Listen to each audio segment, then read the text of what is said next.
Kung nagagawi kayo sa Padre Pio, on the way lang siya, makikita nyo.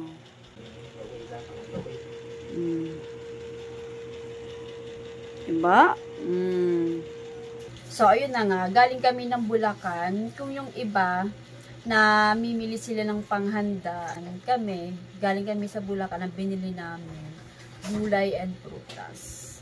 So, ang nagastos namin, sa gulay, 475, tapos yung prutas na papaya, 450.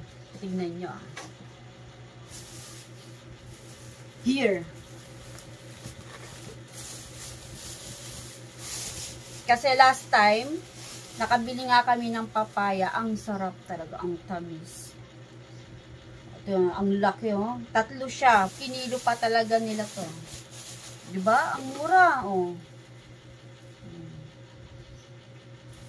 So, inubos na namin. Bilhin. Ito yung pinakamalaki. Ang bigat niya.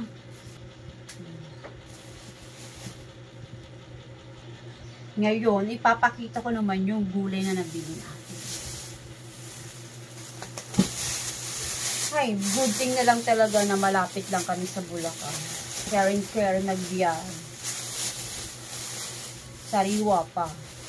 So, eto, mustasa. O, ang dami niya. Bagong pitas lang to.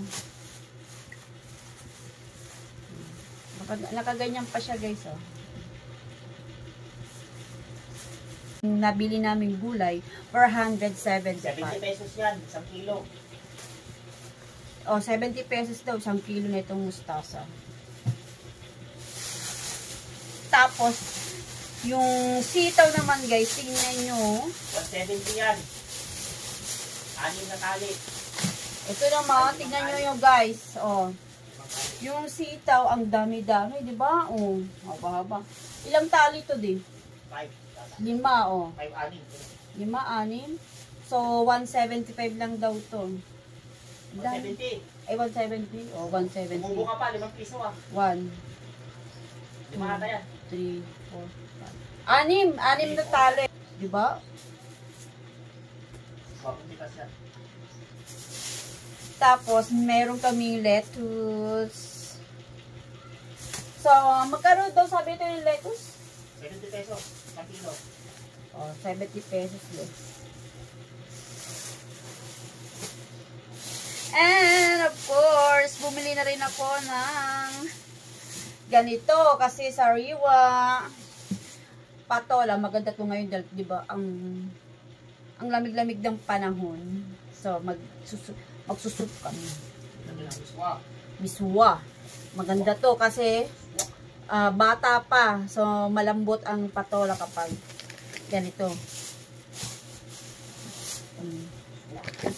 And, the last one is pipino. Yan. Meron kasi akong dressing na binili last month pa ata yun. Hindi ko pa nagagamit. Ngayon pa lang kung sakali, magsasalad ako. Ito, tsaka yung lettuce. So, yun lang, o, diba? O, murang-mura lang siya. Sariwa pa. So, yun lang.